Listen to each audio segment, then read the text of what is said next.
It's 3 a.m. You're lying in bed. Your phone is face down beside you, but you already know you're going to pick it up. Your brain feels wired and tired at the same time.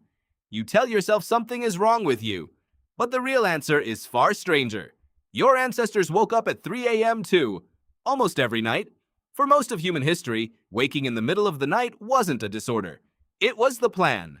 For decades, doctors called it insomnia, a malfunction, a modern epidemic caused by screens and stress and coffee. You've probably been told the same thing. 8 hours, straight through, or you're doing it wrong.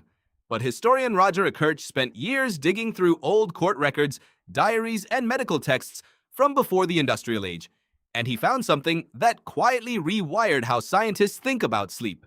People didn't sleep in one block, they slept in two. Kirch found hundreds of references to a first sleep and a second sleep. A person would go to bed a couple hours after sunset, sleep for about 4 hours, then wake up. Not panicked, not checking a clock, just awake in the dark for an hour or two. During that window, people prayed, they talked with a partner, they visited neighbors, they had sex, they lay quietly and thought.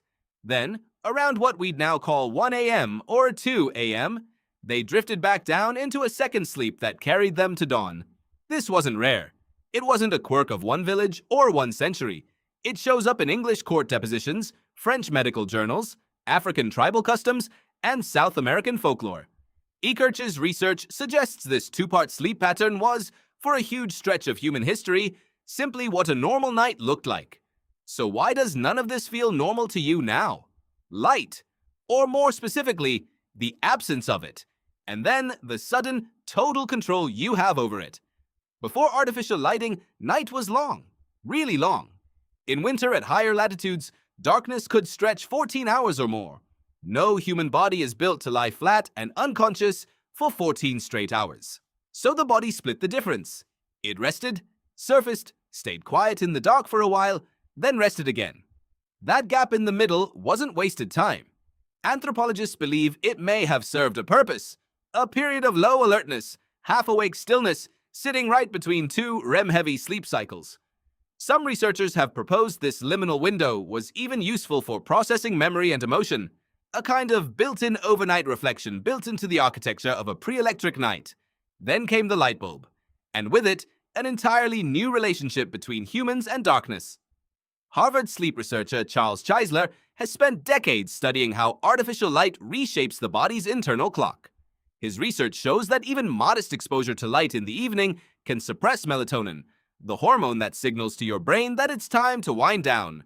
Push bedtime later with lamps, screens, and streetlights, and you compress the only window your body used to have. Instead of a long, roomy night with space for 2 sleeps and a waking gap between them, you now get a short, dense block, and you're expected to knock the whole thing out in one uninterrupted shot. Which means when you wake up at 3 a.m. today, gently, mysteriously, for no reason you can name, you're not broken. You're doing something your body has done for most of its existence. You've just been told there's no room for it anymore. Here's where it gets stranger. This isn't only a story from old European diaries. It shows up in living hunter-gatherer societies today. Sleep scientist Jerome Siegel led a landmark study tracking the sleep of 3 modern hunter-gatherer and forager groups, the Hadza of Tanzania, the San of Namibia, and the Semaine of Bolivia, communities with no electricity, no clocks, and no artificial light beyond firelight.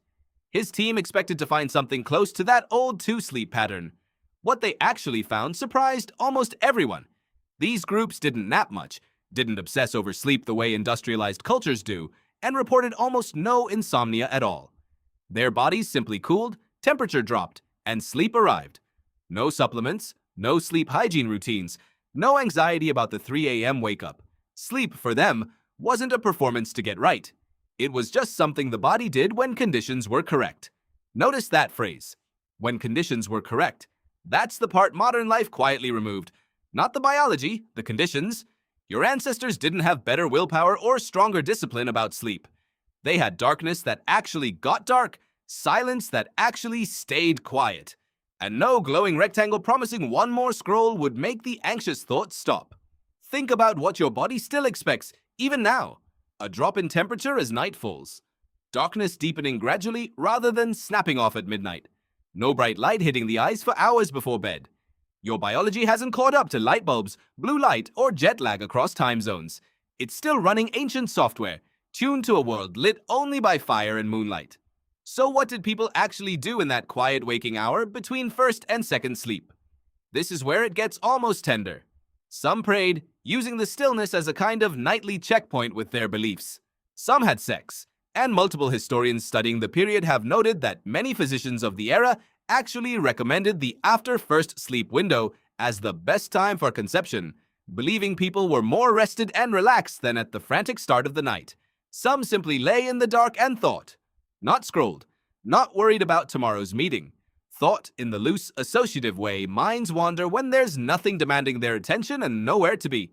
Compare that to your version of 3 a.m., phone screen lighting up your face, notifications waiting, a mental spiral about tomorrow or last week, or a conversation from 3 years ago that suddenly resurfaces for no reason.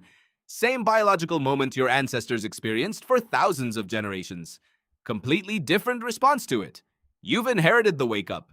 You just weren't handed the ritual that used to come with it. This matters beyond a bit of historical trivia.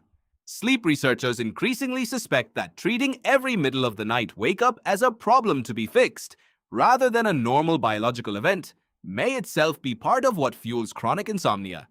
Ekirch has pointed out that once people learn the two-sleep pattern existed, some report feeling noticeably less anxious about their own 3 a.m. wake-ups.